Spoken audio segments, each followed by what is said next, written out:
नमस्कार, माझं नाव आहे अलिशा आणि मी आहे क्लिनिकल डायटिशियन. तर आज आपण ह्या टॉपिकवरती बोलूया की कार्बोहायड्रेट्स आणि फॅट्स हे खरंच खूप वाईट आहेत का?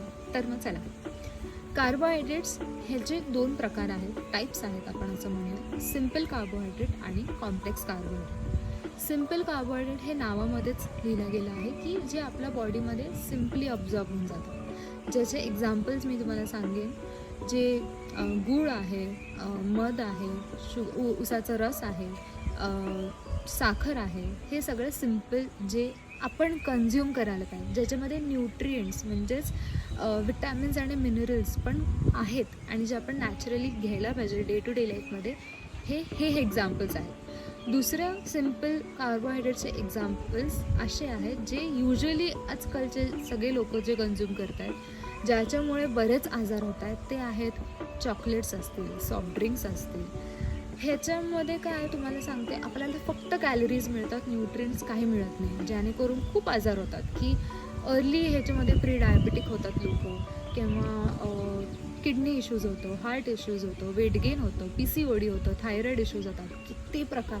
आणि आता तर असे आजार आले आहेत जे अजून अननोन आहेत लोकांसाठी. रेअर कंडिशन्स पण असे येतात की तुम्ही कुठला टाईप कन्झ्युम करतो या सिम्पल कार्बोहायड्रेटमध्ये, तेही मॅटर करतं.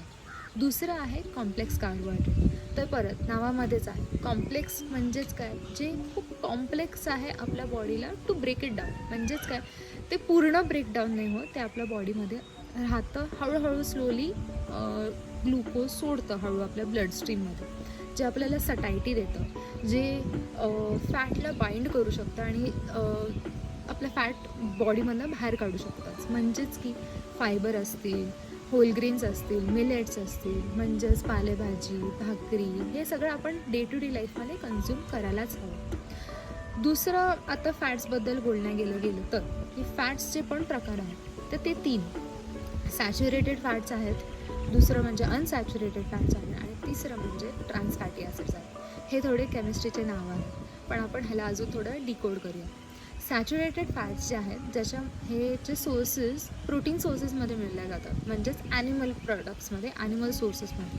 चिकन असेल, फिश असेल, मटन असेल, ऑर्गन मीट्स असतील, ह्याच्यामध्ये नॅचरली फॅट ते आपण त्याच्यामध्ये असतात. की तुम्ही पोर्क पण जर बघितलं, पोर्कला तुम्ही पॅनमध्ये जर ठेवलं शिजायला, त्याला तुम्हाला तेल टाकायची गरज नाही, बटर टाकायची गरज नाही, ते स्वतः इटसेल्फ ते कुक करू शकतं, कारण की त्याच्यामध्ये स्वतःचंच फॅट खूप आहे. तर तुम्ही काय चूज करायला पाहिजे, तर आहे लीन ॲनिमल प्रोडक्ट्स. म्हणजे चिकन ब्रेस्ट असेल, ते लीन आहे, मसल जास्त आहे त्याच्यामध्ये, हे कन्झ्युम करणं खूप इम्पॉर्टंट आहे.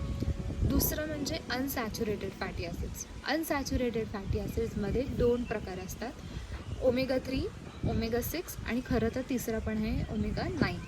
ह्याचे सोर्सेस, हे तुम्ही नावं ऐकून तर असाल, तर ह्याचे सोर्सेस काय आहेत, चिया सीड्स आहे, सब्जा सीड्स आहेत, वॉलनट्स आहेत, ऑलिव्ह ऑइल आहे, जवस आहे, हे, किंवा आपण सनफ्लावर सीड्स, पंपकिन सीड्स, हे सगळ्या सीड्समध्ये मोस्ट ऑफ हे Omega-3चा कंटेंट खूप जास्त असतो, आणि हे आपल्या शरीरासाठी खूप खूप खूप इम्पॉर्टंट आहे, जेणेकरून बरेच हार्ट डिझीज आणि हे सगळे प्रॉब्लेम्स होत नाहीत. तर हे तुम्ही तुमच्या लाईफस्टाईलमध्ये कन्झ्युम करायला पाहिजे. तिसरा प्रकार आहे फॅट्सचा, जसं मी सांगितलं, ट्रान्स फॅटी ॲसिड्स. तर ट्रान्स फॅटी ॲसिड्स हे एक मॅनमेड प्रकार आहे. म्हणजेच की काय, व्हेजिटेबल ऑइलला लिक्विड टू सॉलिड टेम्परेचरमध्ये कन्वर्ट केलं जातं हायड्रोजनेशनच्या प्रोसेसमध्ये, की त्याला हार्ड केलं जातं, आणि हेच जे फॅट आहे ते मार्गरीन्स, बेकरी प्रोडक्ट्स, ब्रेडमध्ये, केकमध्ये, या सगळीमध्ये यूज केल्या जातं. तर ह्या सगळ्या गोष्टी जर तुम्ही जास्त प्रमाणात कन्झ्युम केलं, की जे लोक आजकाल करत आहेत की ब्रेड खूप खात आहेत, कारण की हे बॉडीला नवीन आहे, सो बॉडीला असं वाटतं हे खूप जड आहे पचण्यासाठी, मला तेवढी ताकदच नाही पचण्यासाठी, म्हणून बरेच आजार जे आहेत ते अपकमिंग ते दिसायला लागत आहेत. तर कार्बोहायड्रेट आणि फॅट्स हे वाईट नाही आहे, तुम्ही कुठला टाईप चूज करता हे खूप इम्पॉर्टंट आहे. तर कुठला करायला पाहिजे, ते आहे अनसॅच्युरेटेड फॅटी ॲसिड्स, जे Omega-3, Omega-6, Omega-9, हे तुमच्या हृदयासाठी, गुड कोलेस्ट्रॉल हे तुम्ही नाव ऐकून असाल, ते आहे HDL, त्याला हे अजून ॲग्रिवेट करतं आणि खरंच चांगलं असतं आपल्या शरीरासाठी. हे दुसरं आपलं कॉग्निटिव्ह लेवल्सला पण आहे, ते अजून इम्प्रूव्ह करतं. आणि कार्बोहायड्रेट्समध्ये तुम्ही तुमच्या लाईफस्टाईलमध्ये रोज कॉम्प्लेक्स जास्त इन्वॉल्व करायला पाहिजे. रोज फ्रूट्स असतील, पालेभाज्या असतील, व्हेजिटेबल्स असतील. लोक भाज्या कमी आणि चपात्या जास्त असं प्रमाण घेतात, जे खूप रेशो खूप चुकीचं आहे. भाज्यांचं प्रमाण जास्त असायला पाहिजे आणि चपातीचं प्रमाण कमी. किंवा बाहेरचे कोल्ड्रिंक्स आणि सॉफ्ट ड्रिंक्स हे सगळं बंद करून तुम्ही चांगलं कार्बोहायड्रेट खावाल तर ह्याचं नाव जास्त एवढे डिझीज जे आजकाल येतात ते होणार नाही, ते प्रिव्हेंट होते. नाहीतर आजकाल तुम्ही जर बघितलं असेल खूप कमी एजमध्ये पण मी बघितलेत असे केसेस की मुलं मुली प्री डायबेटिक आहेत, PCODचे इतके केसेस येत आहेत किंवा थायरॉईड इश्यूज येतात. तर कशामुळे? हे अनहेल्दी लाईफस्टाईलमुळे.